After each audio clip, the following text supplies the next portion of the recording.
Hello again guys, and welcome back to another Big Al Devlin video here at the House of Devlin. So the other day I celebrated my third anniversary with my girlfriend. We've been dating 3 years since our first date, hence the I love you balloon in the background, and of course it was Valentine's Day. But as part of my anniversary gifts, I received off her a variety of different types of meads, which of course goes straight into Drink of the Gods playlist here onto YouTube.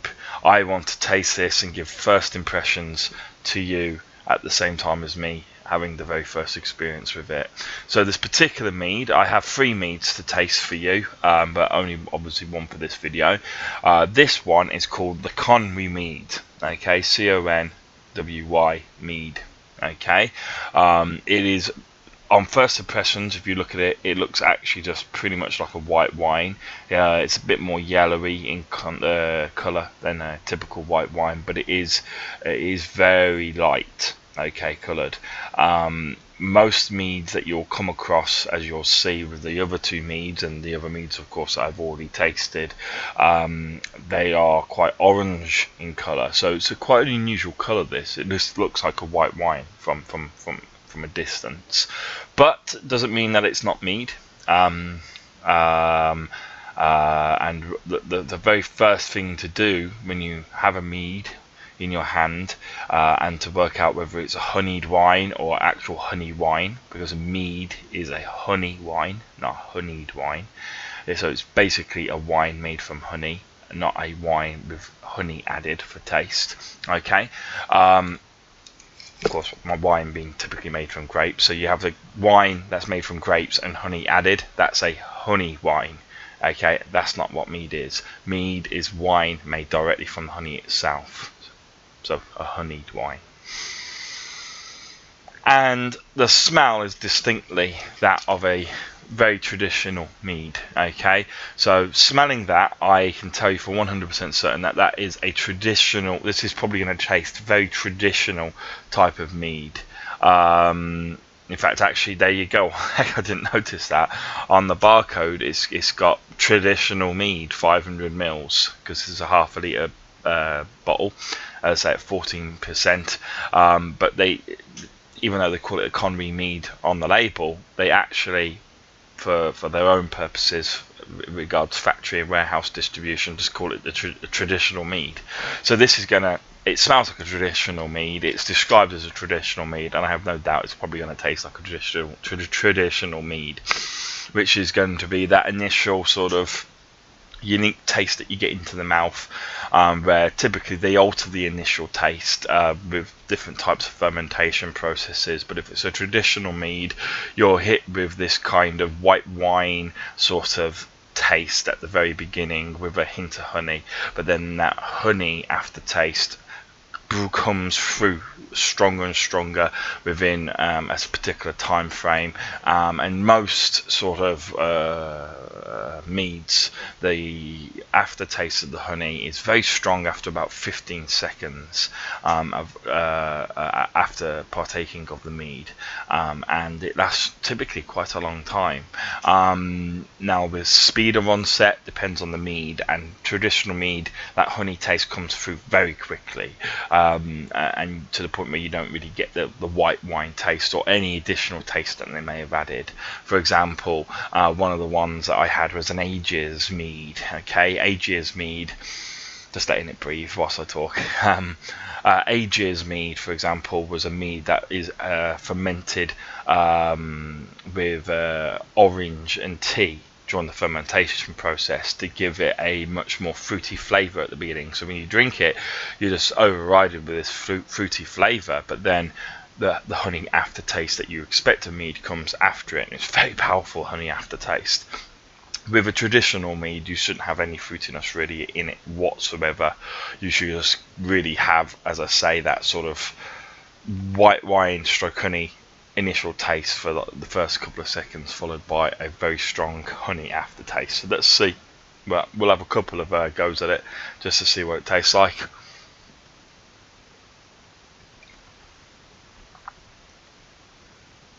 So that is very pleasant.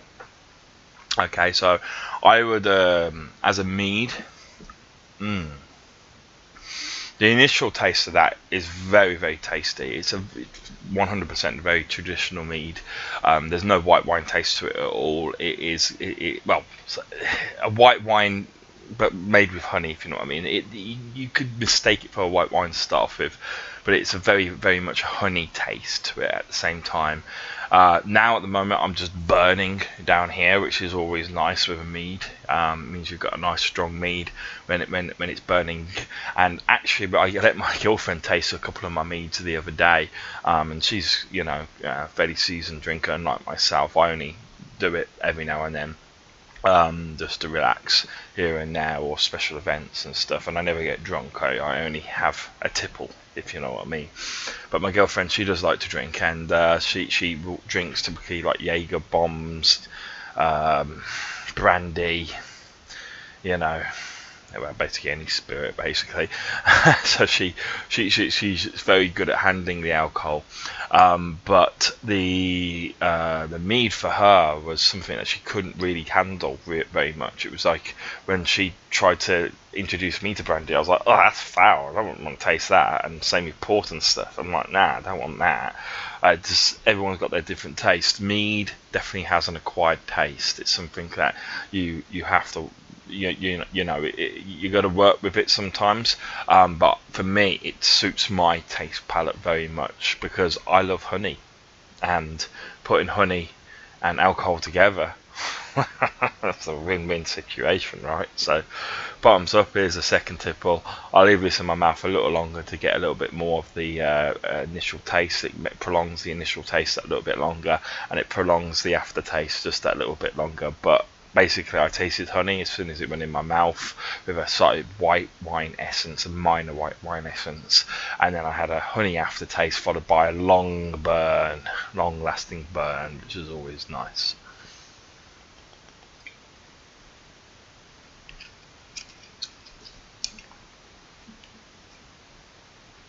I feel like I'm on one of those dentist adverts, you know, with mouthwash. And always make sure you wash with mouthwash. That is delicious. This is one of actually this, as far as meads go. At the moment, I'm actually drinking Odin's mead by the Lancashire Mead Company. I had some last night, half a bottle, half a sample bottle, not half a big bottle, but half a sample bottle, just to mellow out a little bit, because I was a little stressed with my amnesia and stuff. So I had a little bit of mead, and that is a very well put together, well thought out mead, and it's very heavy, and it's very, you know, impacting. You know, you really, it's a moody, very, very moody mead, and that's why it's typically described as being a mead that is liked or preferred by people who enjoy red wine, for example. And I do. I like my moody, heavy red wines. Whereas this is very, very drinkable, in contrast to Odin's mead, where you can only have so much before it starts to get a little bit too much for you. Not because of the alcohol content, you don't get drunk off it. It's just that it can be quite a lot. You know, drinking a litre of that down in one go as a party trick, for example, like I did at Christmas, would be doable, but it'd be a waste of good mead.